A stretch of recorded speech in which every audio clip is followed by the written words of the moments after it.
它是一颗硬件实力不错，但产品态度有问题的充电器。工程师把底子打好了，结果产品策略却在想怎么把本该做好的东西拆开卖。这颗充电器最大的发热源可能不是里面的氮化镓芯片，而是用户的心血。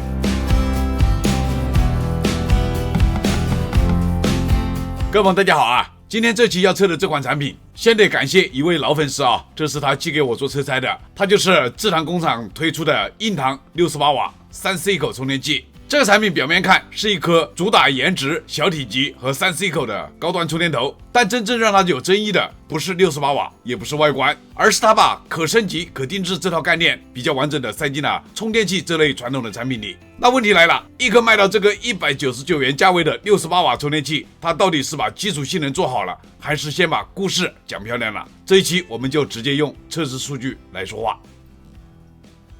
我们先来看外观啊，包装盒还是智堂工厂一贯的奶黄色的风格啊。充电器的概念图片68瓦 AVS， 整个外包装还是比较简洁的。我们直接打开，充电器就在这个盒子里面，内衬盒子里面是一张贴纸和一张使用说明书。充电器本体的设计语言跟我们前面测试的40瓦的 AVS 充电头基本上是差不多的啊。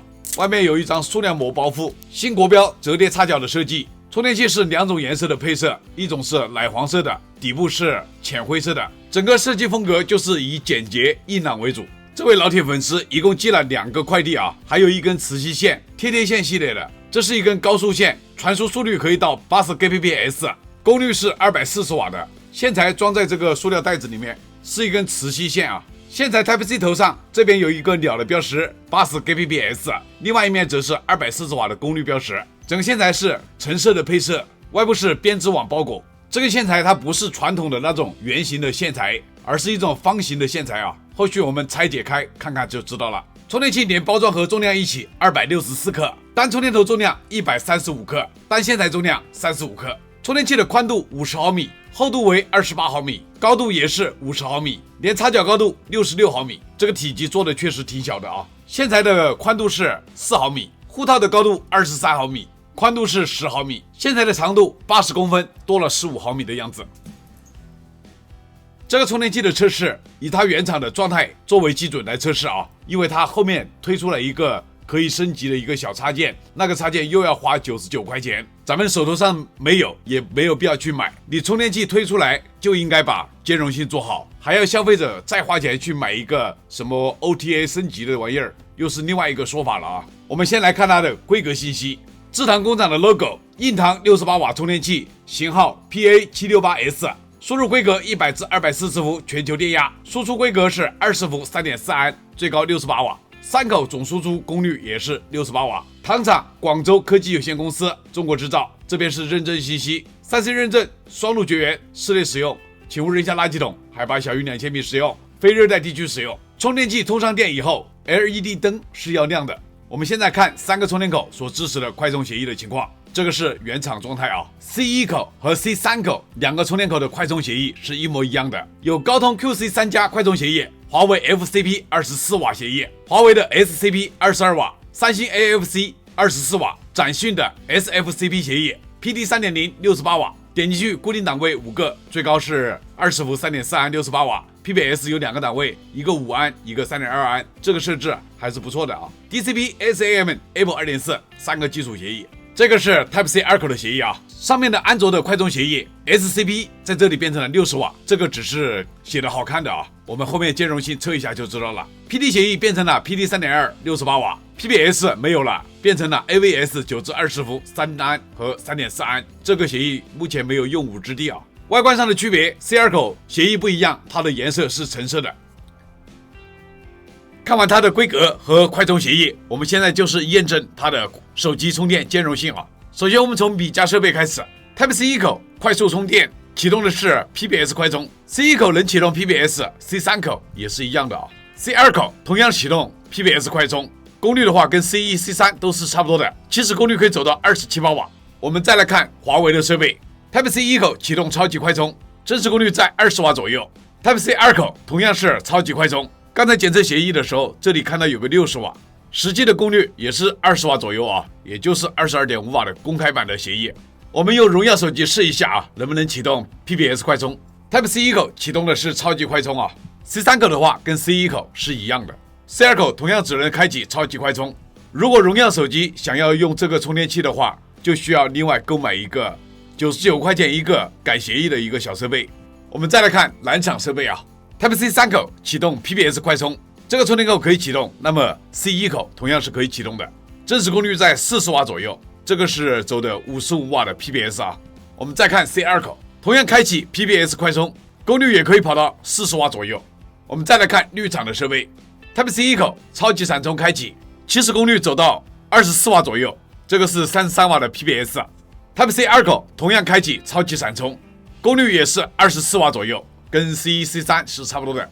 还是老规矩啊，三星设备我们只看能不能启动快充 2.0。Type-C 1口启动快充 2.0，C2 口同样是快充 2.0，C3 口也是快充 2.0。因为这三个充电口都有5安的 PPS， 所以说三星手机用也是没有问题的。65瓦级别的充电器，如果想要支持100瓦的 PPS 的话，这个充电器它必须具备超频能力啊。前面协议测试和兼容性测试看到，它的 PPS 最高也就是55瓦和33瓦，我们就采集这2个充电曲线，看一看它的实际充电的水平。我们用蓝厂的这一部手机来采集55瓦的 PPS 啊。目前手机电量是1%，我们直接充电。这部蓝厂手机充电已完成，我们来看充电曲线图啊。前面26分钟，45瓦到51瓦的功率一直在持续啊，后面降到39瓦左右，充了5分钟时间，然后电压平台从18伏降到了9伏，后面是逐渐的下降功率，直到充满电。这个手机从1%的电充到100%的电，只花了46分钟。我们来看一下采集线采到的温度啊，采集温度的万用表开晚了一点点，只采到它的最高温度的时候，壳体温度大概是55摄氏度。测试的时候，咱们室内温度22度左右。这部手机为绿厂的手机啊，我们也是从1%的电开始，这个是33瓦的 PPS。这部绿厂手机充电已完成，我们来看充电曲线图啊。前面15分钟23到25瓦的功率，后面近50分钟平均功率大概是在20瓦，一直在充电啊，充到90%，逐渐的下降功率，直到充满电。这个手机从1%充到100%，一共花了1小时26分钟。这个充电曲线跑得不怎么好看啊。我们来看一下20多瓦的功率，它的表面温度的情况。采集线采到最高的壳体温度是54摄氏度，测试的时候咱们室内的温度23度左右。看完安卓的 PPS 充电数据采集，我们现在就来采集苹果的 PD， 看看它应付苹果的充电会不会跑成标准的充电曲线啊。后面就是 PD 烤机测试。我们先采集这部手机的充电曲线。目前这个手机刚刚充开机，这部苹果手机已经充过80个电了啊。我们来看充电曲线图。充开机以后，最高的峰值功率在35瓦，后面第一阶段27、8瓦的功率，持续了11分钟时间。第一阶段到第二阶段下降功率的过程，它不够平滑啊。第二阶段20瓦左右的功率，持续了大概10分钟。第三阶段15瓦功率7分钟，第四阶段9瓦功率5分钟，从0到80，一共花了55分钟，充电时间是没问题的。我们来看一下温度，采集线采到充电器壳体温度在47摄氏度的样子，测试的时候咱们室内温度21度左右。现在是这个充电器单口烤机的情况，我们直接来看充电曲线图啊。20伏3.4安输出，也就是68瓦，一直在输出啊，持续了大概2个小时。中间有一次断功率，但是瞬间它功率又起来了，这个不影响它的测试成绩啊。采集线采到充电器壳体最高温度是68.5摄氏度，我们用热像仪来复测这个温度，采集线附近最高温度是69.9摄氏度，另外一面的温度64.3摄氏度，充电口附近75.6摄氏度。这个单口烤机还是经得住考验的啊，2个小时到现在还没有停，大家看一下这个功率表。我们现在做的测试就是，我们用3个充电宝来看一下这3个 C 口它是怎么去分配功率的啊，主要是看它有没有断连。首先 Type-C 1口，我们启动它的最高功率，也就是68瓦，这个时候我们接上 C2 口，没有断连，功率迅速调整到45瓦， C2 口就走到15瓦的功率。这次我们接上 C3 口，同样的是没有断连啊，这个 C1 口它自己把功率调到了26瓦左右，也就是30瓦的功率，这边还是15瓦，C3 口也是15瓦，而且电压档位都是走到20伏。拔掉 C3 口 ，Type-C 1口升为45瓦。还有就是有线材的情况下，你插上 C1 口，它会默认其他的2个充电口是有功率的，所以说一直只能显示16瓦，其他的充电口都是这样的啊。所以说大家不用的时候，还是把线材从充电器上面拔下来。我们再来看这个充电器应付2台手机加一个耳机有没有断连的情况啊。Type-C 一口，我们先启动 PBS 快充，现在功率已经来到40瓦的样子。这个时候我们接上 C2 口，同样的是断连了的啊。C2 口这边走到 PBS 快充，但是这边反应有一点慢，现在也已经走到了 PBS 快充，两个一起功率是20多瓦。然后我们再接上一部耳机，这边断连了一下，但是功率迅速的又回来了。Type-C 一口也变成了5伏的基础功率啊。这就是我测出来这个充电器的多口功率分配的情况。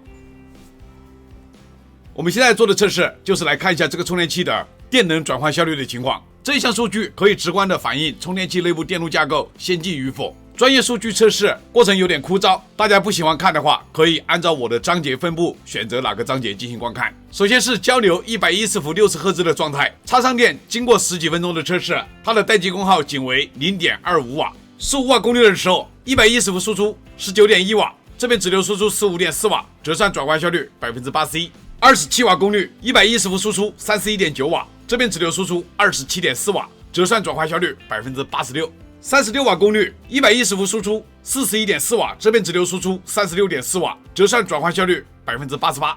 45瓦功率110伏输出 50.9 瓦，这边直流输出 45.5 瓦，折算转换效率 90%。最高功率68瓦的时候，110伏输出 76.3 瓦，这边直流输出 68.5 瓦，折算转换效率也是 90%。现在是220伏50赫兹的状态，经过10多分钟测试，这个充电头待机功耗为 0.33 瓦。15瓦功率的时候，220伏输出 19.6 瓦，这边直流输出 15.4 瓦，折算转换效率 79%。27瓦功率220伏输出 32.2 瓦，这边直流输出 27.4 瓦，折算转换效率 85%。36瓦功率220伏输出 41.6 瓦，这边直流输出 36.4 瓦，折算转换效率 88%。45瓦功率220伏输出51瓦，这边直流输出 45.4 瓦，折算转换效率 89%。现在是最高功率68瓦的时候，220伏输出 76.2 瓦，这边直流输出 68.5 瓦，折算转换效率 90%。我们现在来测试你们这些老铁最想看的，也是这个充电器最关键的一个数据啊，也就是交流文波输出的情况。3个充电口我们都分别测一遍。首先是 Type-C 一口，15瓦功率，文波最高的时候 49.9 毫伏，平均文波 45.2 毫伏左右。27瓦文波最高的时候 58.7 毫伏，平均文波 55.5 毫伏左右。36瓦文波最高的时候 53.1 毫伏，平均文波 49.1 毫伏左右。45瓦文波最高的时候 36.4 毫伏，平均文波 31.8 毫伏左右。68瓦文波最高的时候 48.1 毫伏，平均文波 43.5 毫伏左右。我们现在测试 Type-C 2口文波，15瓦功率的时候文波最高 37.5 毫伏，平均文波 33.3 毫伏左右。27瓦功率文波最高的时候 44.1 毫伏，平均文波 39.8 毫伏左右。36瓦功率文波最高的时候 41.3 毫伏，平均文波 35.7 毫伏左右。45瓦文波最高的时候 29.7 毫伏，平均文波 25.2 毫伏左右。68瓦最高功率文波最高的时候 33.7 毫伏，平均文波 29.4 毫伏左右。现在是 Type-C 3口文波，15瓦功率的时候文波最高 46.4 毫伏，平均文波 42.9 毫伏左右。27瓦功率的时候文波最高 56.6 毫伏，平均文波 50.2 毫伏左右。36瓦功率文波最高的时候 48.9 毫伏，平均文波 44.8 毫伏左右。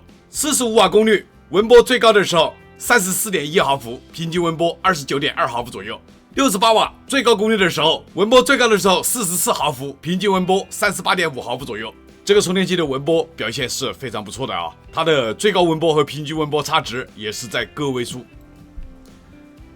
兄弟们，还是要先感谢一下这位老粉丝的支持啊，让我把这款硬糖68瓦 3C 口的充电器从性能到体验完整的测了一遍。至于这根线材，我们留到拆解篇直接测拆一起。这套充电器我们先说结论，这是一颗硬件基础很不错的充电器，68瓦满载连续2个小时没有断档，小体积下温控表现也很不错，文波控制也非常机敏。3个充电口功率分配逻辑清晰，转换效率也是合格偏上。从纯电源设计角度看，这颗充电器是有实力的，不是只靠外观和宣传撑场面的产品。